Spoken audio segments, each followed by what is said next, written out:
오늘 우리에게 주시는 하나님의 말씀은 신약성경 요한복음 21장 15절에서 17절까지 말씀입니다. 요한복음 21장 15절에서 17절까지 말씀입니다. 이 계시의 말씀을 통해 하나님의 음성을 들으시기를 바랍니다. 그들이 조반 먹은 후에 예수께서 시몬 베드로에게 이르시되 요한의 아들 시몬아 내가 이 사람들보다 나를 더 사랑하느냐 하시니 이르되 주님 그러하나이다. 내가 주님을 사랑하는 줄 주님께서 아시나이다. 이르시되 내 어린 양을 먹이라 하시고 또 두 번째 이르시되 요한의 아들 시몬아 네가 나를 사랑하느냐 하시니 이르되 주님 그러하나이다. 내가 주님을 사랑하는 줄 주님께서 아시나이다. 이르시되 내 양을 치라 하시고 세 번째 이르시되 요한의 아들 시몬아 네가 나를 사랑하느냐 하시니 주께서 세 번째 내가 나를 사랑하느냐 하심으로 베드로가 근심하여 이르되 주님 모든 것을 아시오매 내가 주님을 사랑하는 줄을 주님께서 아시나이다. 예수께서 이르시되 내 양을 먹이라. 아멘. 운동을 하다 보면 한 번씩 슬럼프가 찾아올 때가 있다고 합니다. 이런저런 이유로 몸과 마음이 지치고 좀 무기력해지기도 하고 좀 평소에 하지 않았던 실수를 하게 되고 또 자기 실력이 잘 발휘가 되지 않는 그런 일들이 있다라는 거죠. 이렇게 뭔가 실력이 계속 성장해 가야 되는데 성장해 가는 것이 아니라 이 실력이 정체가 되고 또 퇴보가 되면서 슬럼프에 빠지기 시작하게 된다는 것입니다. 혹시 마이클 조던이라는 선수를 기억하고 계실지 모르겠습니다. 이 NBA 역사상 가장 위대한 선수 중에 한 명이라고 말을 하는 선수인데요. 이 조던은 데뷔한 후 9년 동안 NBA 3년 연속 우승을 이끌었고 또 MVP 3회, 또 득점왕 7회를 차지하는 등 만 30세에 이미 이룰 수 있는 모든 것을 이루었다라고 할 수 있는 전설과 같은 선수였습니다. 잘 아시는 것처럼 이 NBA라는 리그는 전 세계에서 농구 제일 잘하는 사람들 모아놓은 곳이잖아요. 그런데 거기서 제일 잘했다는 것은 농구로 세계 1등 했다는 사람인 겁니다. 그런데 그런 조던도 슬럼프에 빠진 적이 있었습니다. 1993년도에 조던이 갑자기 은퇴를 선언하고 농구를 그만둔 것이죠. 은퇴할 시점에 돼서 은퇴를 한 것이 아니라 아직 한창 전성기를 누리고 있을 때 갑자기 은퇴를 선언해서 많은 사람들이 충격을 받았던 일이 있었습니다. 당시 조던의 은퇴에 대해서 이런저런 말이 많았는데 사람들이 추측하기로는 아마도 이것이 아버지의 죽음과 연관이 되어 있을 것이라 그렇게 생각을 합니다. 1993년도 6월 23일에 조던의 아버지가 고속도로에서 두 명의 무장강도를 만나 피살되는 사건이 일어났습니다. 누구보다 아버지를 믿고 따랐던 조던이었는데 이 아버지의 죽음 앞에 엄청난 충격을 받게 된 것이죠. 이것이 정확한 사실은 아니지만 루머에 의하면 당시 강도들이 범행을 저질렀던 이유가 바로 마이클 조던의 운동화를 사기 위해서였다라고 합니다. 아시는 분들은 아시겠지만 이 조던이 너무 잘하니까 모 회사에서 조던의 이름을 단 운동화를 만들기 시작한 거예요. 근데 그게 그래도 꽤 값이 나가는 것이었거든요. 그래서 이 사람들이, 강도들이 그 조던의 운동화를 사기 위해서 이 범행을 저질렀다는 거예요. 이 때문에 조던은 아버지의 죽음에 대한 자책감 그리고 농구에 대한 회의감으로 은퇴를 결심하게 됐다라는 것입니다. 아버지의 죽음을 겪으면서 슬럼프에 빠져서 농구 코트를 떠나게 된 것입니다. 이후 조던은 야구 선수로 전향해서 마이너리그에서 뛰게 되는데 지속적인 부진과 혹평에 시달리다가 결국 1년 반 만에 1995년도에 야구를 그만두게 됩니다. 농구 선수로는 꽤나 성공한 사람이었지만 야구로는 실패를 하게 된 것이에요.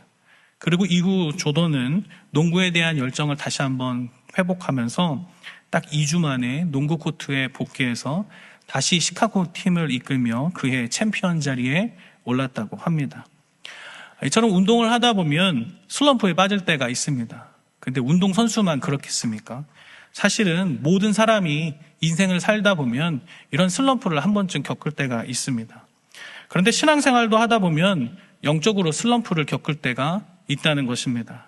예배를 드려도 감격이 없고 말씀을 들어도 냉랭하고 하나님을 섬기는 것에 기쁨이 사라지고 뜨거웠던 마음은 식어 차가워지고 예배와 기도의 자리를 떠나 주님과 멀어지기 시작하는 것이죠. 그러면 영적인 침체, 슬럼프에 빠져 있는 것입니다. 오늘 말씀에 나오는 베드로가 마치 이런 영적 슬럼프, 영적 침체에 빠져 있었다고 할 수 있습니다. 그러면 베드로는 왜 영적 침체에 빠졌고 어떻게 그것을 극복할 수 있었는가? 오늘은 말씀을 통해서 이것을 함께 살펴보기를 원합니다. 첫 번째는 영적인 슬럼프는 누구에게나 찾아올 수 있다는 것입니다. 영적인 슬럼프는 누구에게나 찾아올 수 있다. 우리가 함께 읽진 않았지만 먼저 오늘 1절 말씀을 보시면 그 배경이 디베랴 호수라는 것을 알게 됩니다. 디베랴 호수라는 것은 곧 갈릴리 호수를 말하는 것이죠. 제자들은 지금 갈릴리 호수에 가 있는 것입니다. 그런데 갈릴리라는 곳은 어떤 곳인가? 이 갈릴리는 제자들의 고향이라고 할 수 있는 곳이었죠. 그리고 이 갈릴리는 예수님을 만난 곳이었고 또 예수님이 주로 사역을 하셨던 곳이 갈릴리였습니다.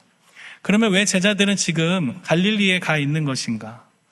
이들의 고향이니까 어떻게 보면 예수님이 돌아가신 이후에 제자들이 다 뿔뿔이 흩어지게 됐잖아요. 그러니까 이제 뭐 할 일도 없고 우리 고향으로 돌아가야겠다 생각해서 갈릴리로 갔다라고 그렇게 생각할 수도 있겠습니다. 그러나 사실은 알고 보면 그렇지 않다는 것을 알게 됩니다. 예수님은 살아생전에 자신이 죽을 것을 고 부활할 것을 예고하시면서 제자들에게 이런 이야기를 하셨어요. 내가 다시 살아나면 내가 너희들보다 먼저 갈릴리에 가 있을 거야. 예수님이 부활하셨을 때 천사가 이야기하기를 예수님이 이미 먼저 갈릴리에 가 계신다라고 이야기하기도 합니다. 그리고 제자들에게 너희들도 갈릴리로 가라라고 이야기하는 것을 알게 됩니다. 그러니까 몇 차례에 걸쳐서 예수님은요 약속처럼 하셨던 거예요. 부활 이후에 얘들아 우리 갈릴리에서 만나자라고 약속을 하셨던 겁니다. 이에 몇몇 제자들이 갈릴리로 가서 예수님을 기다리고 있었던 것입니다. 그런데 중요한 것은 무엇이냐? 요한복음 21장 3절의 말씀입니다. 우리 요한복음 21장 3절 말씀을 함께 같이 읽도록 하겠습니다. 시몬 베드로가 나는 물고기 잡으러 가노라 하니 그들이 우리도 함께 가겠다 하고 나가서 배에 올랐으나 그날 밤에 아무것도 잡지 못하였더니 아멘. 이 말씀을 보시면 베드로가 예수님 기다리는 사이에 갑자기 무엇이라 말하냐면 나는 물고기나 잡으러 가야겠다 이 얘기하고 있습니다. 베드로는 왜 여기서 이런 말을 하고 있는 것인가? 우리는 여기서 베드로의 마음을 조금 이해할 수 있습니다. 아마도 베드로는 예수님을 3번 부인한 일로 말미암아 시험에 들었을 것입니다. 다른 제자들은 다 주님을 버리고 떠나도 나는 결코 주님을 버리지 않겠노라고 그렇게 이야기했는데 주님을 모른다고 3번이나 부인하고 난 이후에 예수님과 눈이 마주쳤을 때 그는 마음이 무너져서 밖으로 뛰쳐나가 펑펑 울었다라고 합니다. 그 순간 베드로는 자기 자신에게 실망하고 부끄러움과 죄책감에 사로잡혔던 것이죠. 자신은 더 이상 예수님을 따를 만한 자격이 없다라는 그런 자책감을 가졌던 것입니다. 물고기 잡으러 간다는 말은 단순히 기다리기 심심하니 우리 물고기나 잡자 이게 아니라 주님을 계속 따라야 될지 고민하고 있는 그의 복잡한 심경을 담고 있는 말이라고 할 수 있습니다. 예수님은 베드로 부르시고 사람 낚는 업으로 사명을 주셨지만 그는 지금 부르심의 자리를 떠나 다시 물고기 잡는 자리로 돌아가겠다는 것입니다. 일종의 영적인 침체, 슬럼프에 빠져 있던 것이죠. 여러분은 예수님을 따르는 가운데 혹시 이런 마음을 가졌던 적이 없으신가요? 나는 정말 예수님을 따를 만한 자격이 없는 사람이야. 열심히 주님을 따른다고 했는데 뒤돌아보면 늘 제자리이죠. 매번 똑같은 문제에 넘어지고 죄를 반복하며 살아가는 나의 삶. 교회를 나오기는 하지만 자신의 삶을 보면 너무 형편이 없고 6일 동안은 진짜 누구에게 말할 수 없는 부끄러운 삶을 살다가 주일에 겨우겨우 교회에 나오고 있는 것. 어쩌면 그것이 우리의 모습인 줄 모르겠습니다. 이전에 보면 교회 학교 섬길 때 교사들 중에 이런 교사들이 있었는데요. 토요일 밤에 놀러 나간 거예요. 그리고 밤새도록 주일 새벽까지 논 겁니다. 그리고 술 먹고 주일 아침에 교사해야 되니까 교회 나온 거예요. 그래서 예배 나왔는데 술 냄새가 막 펄펄 나는 거죠. 나오라고 해야 돼요? 나오지 말라고 해야 돼요? 나오라고 해야죠. 그래도 귀하죠. 술 먹고 그냥 뻗어서 자도 되는데, 술 먹고 교회 나와서 교사하는 건 무슨 마음인지는 잘 모르겠지만, 그래도 그 마음이 참 귀하지 않습니까? 예전에 한 중고등부 친구가 아빠가 술 먹는 문제로 이렇게 물어본 적이 있었습니다. 아빠가 술을 먹는데 술을 먹어도 돼요? 그 친구가 그렇게 질문한 이유는 아빠가 안수 지사님이었기 때문에 그렇습니다. 안수 지사님이셔서 교회에서 봉사를 굉장히 열심히 하시는 분이었어요. 매주 찬양팀 저랑 같이 찬양팀도 서시고 막 그러신 분이었는데, 아빠가 교회에서는 누구보다 열심히 섬기는 것 같은데 이상하게 평일에만 집에 가면 매일 저녁 술에 취해서 들어오시는 모습을 보면서 얘가 헷갈리기 시작한 거예요. 이게 술을 먹어도 되는 건가 안 되는 건가? 목사님, 술을 먹어도 되는 거예요? 안 되는 거예요? 저는 잘 몰랐는데 이제 걔가 말해서 이제 알게 됐죠. 아, 지사님 술 잘 드시는구나. 그러고 이렇게 살다 보면 주님 앞에 서는 게 참 민망하고 부끄러울 때가 있습니다. 그러다 보면 죄책감 또 자책감에 빠져서 점점 주님과 멀어지게 되는 것이죠. 그리고 영적 침체에 빠져 부르심의 자리를 떠나 결국 세상으로 돌아가 버리게 됩니다. 그런데 기억해야 할 것은 무엇이냐면, 여러분, 베드로가 물고기 잡겠다고 밤새도록 금을 던졌지만 잡은 게 아무것도 없다는 겁니다. 이것은 주님을 떠난 인생의 허무함을 말해주고 있는 것이죠. 나는 자격이 없으니 주님을 떠나겠습니다. 이것은 정답이 아닙니다. 오히려 주님과 멀어져 떠나는 순간 우리의 인생은 말할 수 없는 빈손의 공허로 가득 채워질 것입니다. 영적인 슬럼프에 빠졌을 때 오히려 우리는 이렇게 고백을 해야 되죠. 주님, 그렇습니다. 나는 그토록 부족하고 형편없는 사람이기에 그래서 주님이 필요합니다. 주님, 나는 그렇게 부족한 사람이라 주님이 더 필요한 사람입니다. 이렇게 고백할 때 우리의 삶은 새롭게 될 줄로 믿습니다. 어떠한 일이 있어도 부르심의 자리를 떠나 다시 옛날 그 자리로 돌아가지 않기를 주님의 이름으로 축복합니다.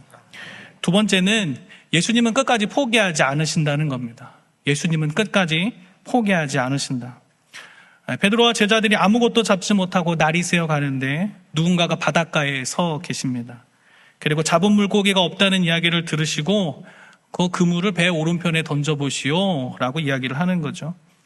놀라운 것은 그렇게 했더니 밤새 한 마리도 잡히지 않았던 물고기가 그물질 한 번에 얼마나 많이 잡혔는지 그물을 들 수 없을 정도가 됐다는 것입니다.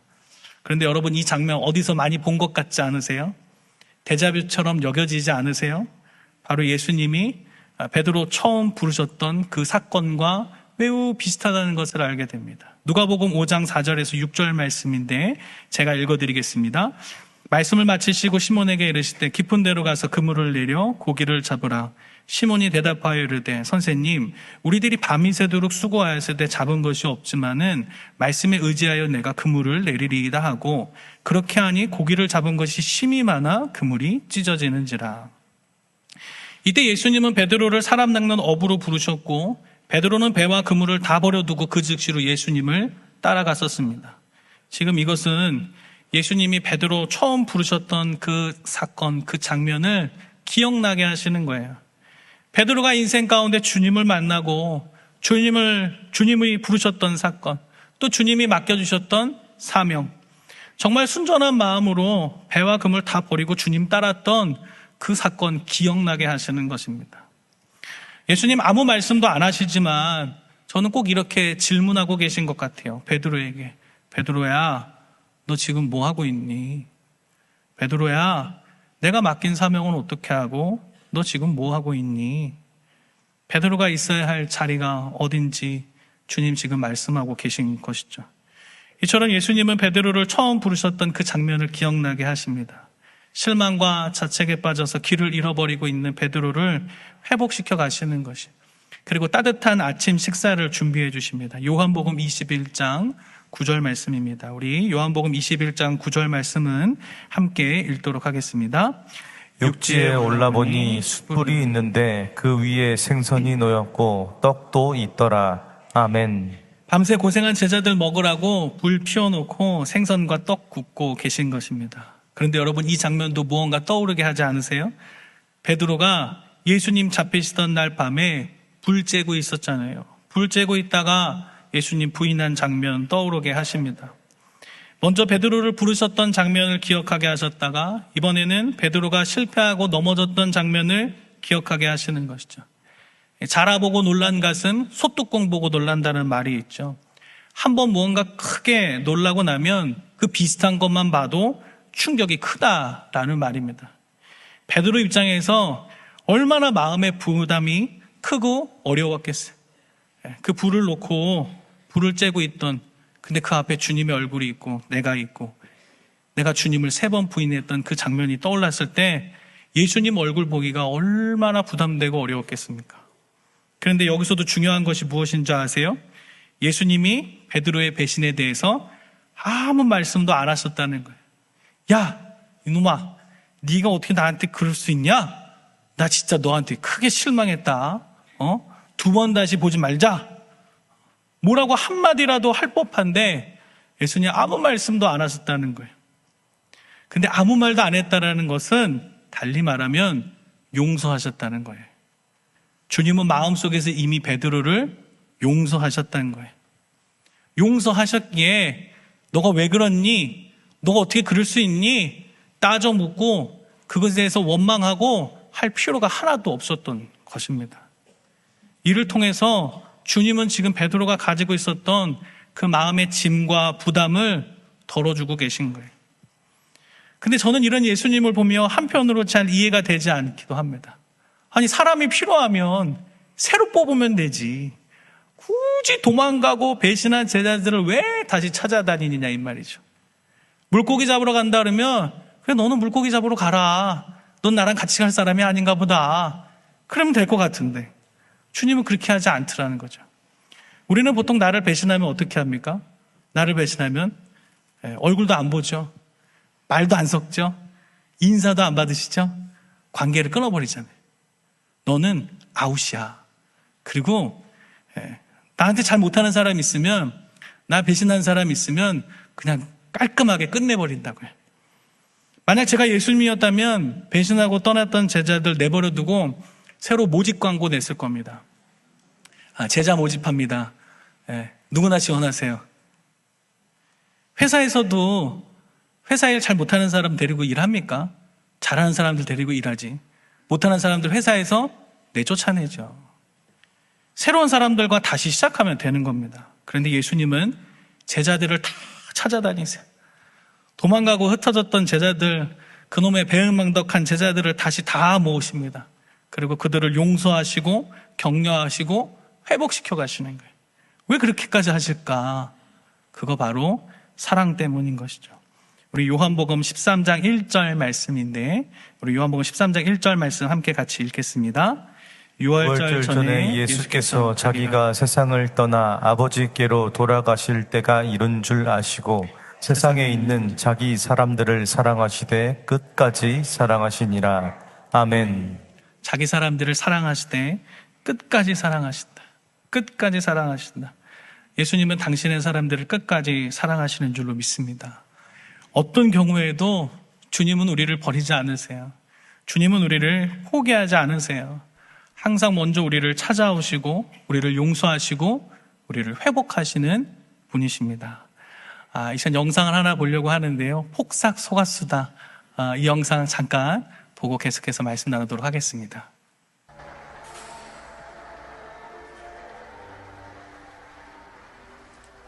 나 결혼식 때 오는 애들 아주 칠색팔색이라고 말했어 안 했어?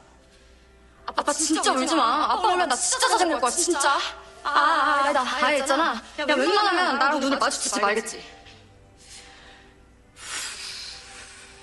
금명아, 잘할 수 있지? 수술 들리면 맞고 아빠한테 내가 다 뛰어와. 알지?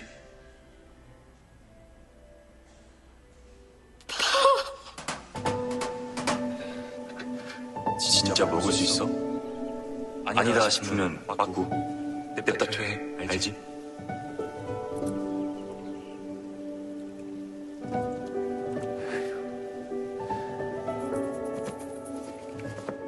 잘 맞나?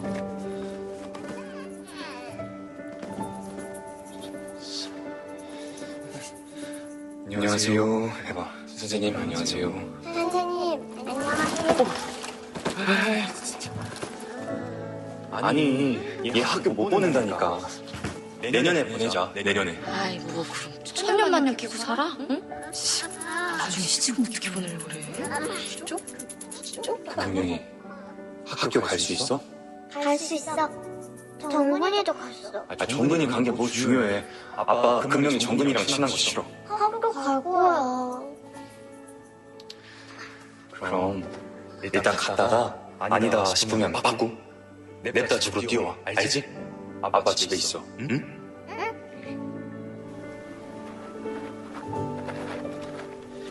금명아, 내일 잘 뛸 수 있지? 나 1등 할 것 같은데? 1등? 요이 땅 하면 가는 거야. 땅. 응? 근데 1등 안 해도 되니까 못하겠으면 빠꾸. 자빠지면 아빠한테 냅다 뛰어와. 아빠 내일 뒤에 있을게. 알지? 요이.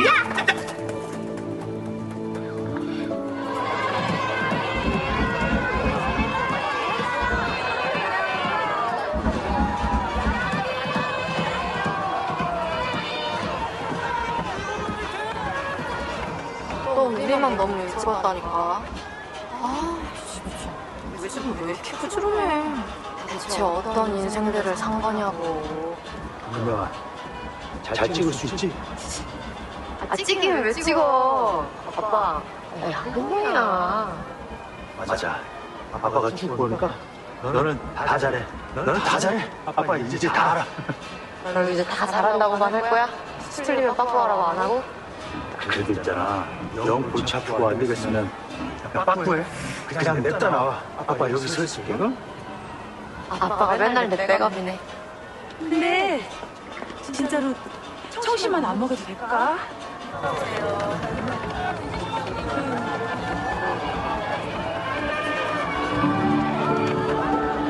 내가 외주를 탈 때마다 아빠는 그물을 펼치고 서 있었다. 떨어져도 아빠가 있다. 그 한마디가 얼마나 든든했는지 한 번은 말해줄 걸. 말해줄 걸. 아빠가 그렇게 서 있는 동안 아빠에게만 눈이 내렸나 보다.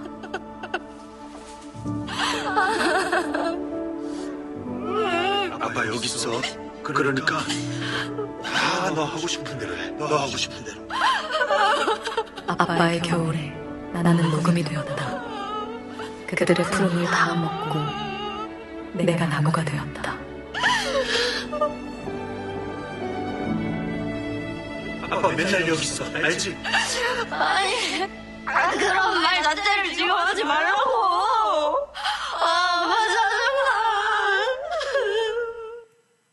재밌으시죠?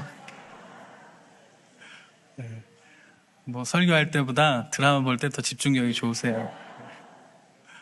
근데 보시면 금명이가 이제 어려서부터 커오잖아요. 근데 그걸 지켜보는 이제 관식이 아빠가 늘 얘기하는 거잖아요. 야, 안 되면 걱정하지 마. 아빠 뒤에 있을 테니까 수틀리면 빠꾸해. 괜찮아. 아빠가 여기 있을게. 언제든지 아빠한테 달려와. 근데 이게 우리 주님처럼 느껴져요. 우리가 영적으로 자라가는 그 과정 가운데 때로 넘어질 때도 있고 쓰러질 때도 있고 힘들고 포기하고 싶을 때도 있을 때. 근데 주님이 늘 우리에게 말씀하신 거죠. 괜찮아. 내가 뒤에 있을게. 언제든지 빠꾸해. 나한테 와.